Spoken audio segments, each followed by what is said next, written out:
It's been a while. What's going on, guys? It's Vertical Hairline, and if it's not the winter, I don't know what to upload. And after finishing the mountain bike trail, I just didn't have anything to upload. But now we're back with another resort review, so let's get right into it.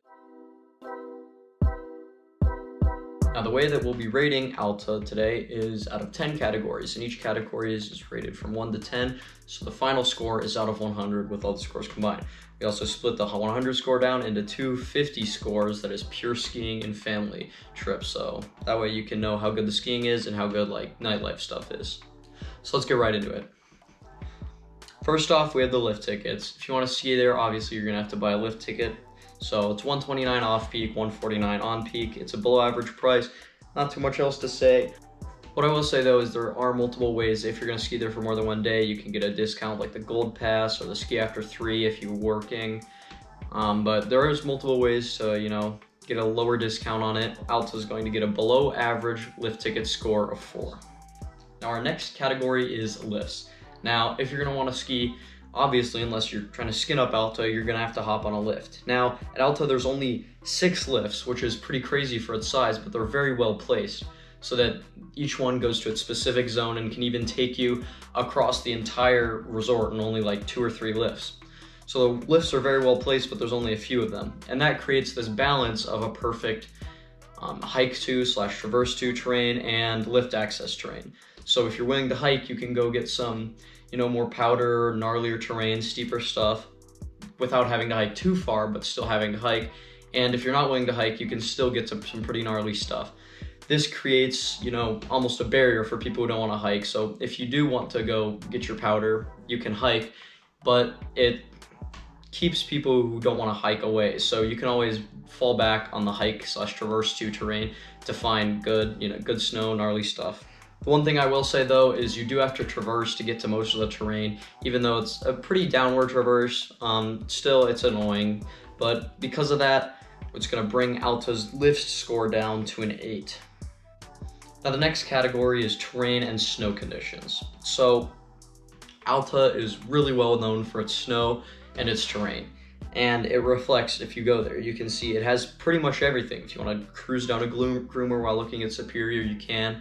There's some intro to like off-piste stuff.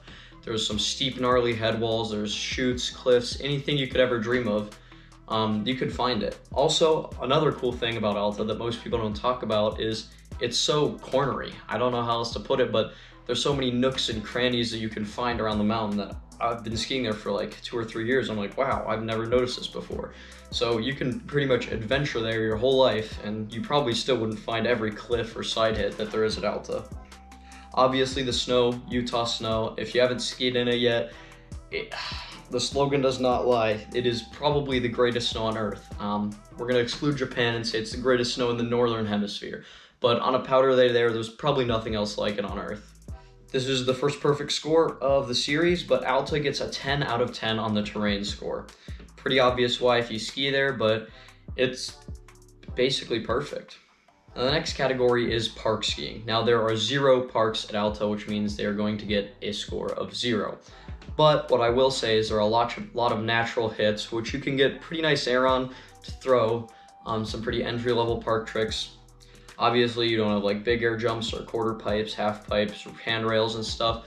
But if you are looking for a more parky experience at Alta, then you can usually find some side hits and natural hits there.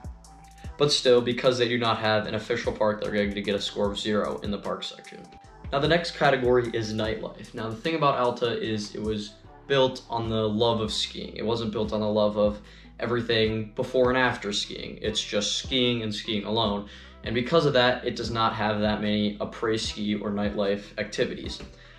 What I will say though is they do have one lounge and it's pretty fun. They just have pizza, they have pool and like ping pong up there.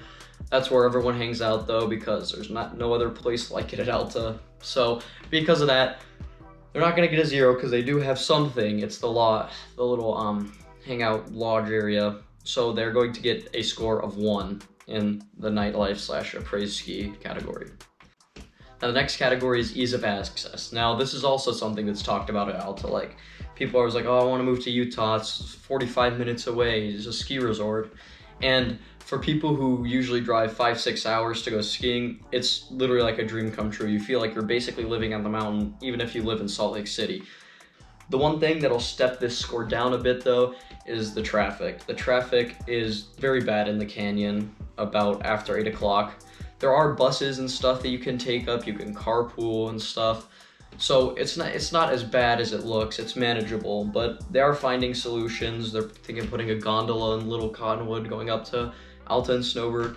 But because of that, the ease of access score is not as dreamy as you would think. It's only a 9 instead of a 10. Now the next category is parking. Now parking at Alta has been infamously bad since last year, because since everyone was cooped up because of COVID, they all wanted to get out at once and go skiing. And they did, and parking would fill up before 11 o'clock. Like, you literally just could not go skiing if parking was full. Aside from that, aside from the traffic, on off-peak days, like not non-weekends, it's usually pretty good. Like, there's a lot of parking spaces. There's 2 base areas, so you split up the people who are going there. The thing is, you still have to deal with traffic from Snowbird, which also affects it because people go to Snowbird, but they'll park at Alta. So it's this whole mess, and because of how fast it gets filled up, it's gonna get a score of 3. The only thing that brings it up is the fact that there's 2 parking lots, and there's actually a good amount of parking. It's just, it gets filled up very quick. The next category is lodging. Now, lodging at Alta, they have 3 or 4 main lodges if you include the non-resort owned ones. They have pools, they have jacuzzis, hot tubs, stuff. They have a spa. Nowadays, that's pretty average. 5-10 years ago, that was good, but they haven't, increased anything. The rooms are nicer, but they don't have as much capacity. So I'd say Alta's dead center. They get a 5 on the lodging score. The next category is food. Now, they have 4 restaurants, 2 on each side of the mountain, 2 at the base, 2 at the 2 bases, and then 2 mid-mountain on each side. And the food's good. It's good, you can eat it. It doesn't taste like lunch lady school food from 5th grade. It's edible, it fills you up most of the time, and the most important part, it's below average, or above average, I should say, for the price, because you can usually get something for under 20 bucks, which is pretty remarkable at a ski resort for nowadays. And if you really want to be cheap about it, you can get the soups, which are like only 9 bucks. Sounds crazy to non-resort places, but it's pretty good. That's what I usually get. And so because of that, Alta's going to get a food score of 6 due to their above average price, but middle of the pack, average food taste and filling capacity or whatever. Now the last category, views, is another pretty infamous thing at Alta. There's this massive peak called Superior, 2,500 feet of vert, top to bottom, and looking at it, it's like looking at a little particle of Alaska. It's a crazy nice view. If you're on top of Baldy, you can see all around, you can see every summit, you can see Temp from there. You can also look down into the valley and see all these houses. You feel so small there, which is pretty cool. The views are probably one of the best part of Alta, especially on a clear day. And even when there's a little bit of clouds, it almost starts looking like the Alps, so. Views are gonna get a 9 out of 10, not much else to say, they're just good. And with all the scores adding up, we get a final score of 55 for Alta. Now for Alta, you're thinking, what Alta, how could I get a 55? That's the total score. Now the pure skiing score is 31. And if we were doing pure skiing just because of like big mountain terrain, it'd be almost a perfect score. The only thing that brings it down a lot is there's no park. So if you don't care about the park, it's honestly a perfect resort for you. So pure skiing for big mountain, it's pretty much like a 10 out of 10, but since there's no park, that brings a pure skiing score down to a 31. Now the family trip score is 24, only because it's easy to get to. Everything else, there's not much reason to go there if you're just looking for apres ski and food and lodging and stuff. And that concludes the video. That's my opinion and thoughts and reviews on Alta. If you disagree, make sure to leave a reason why down in the comments. If you liked this video, make sure to leave it a thumbs up. If you didn't like the video, make sure to dislike it. That actually helps me to know what to upload next. And I'll make sure to see you guys in the next one. Hopefully next week when I'll be making a review about Snowbird. So yeah, make sure to stay tuned. I'm gonna start uploading again, I promise. Peace.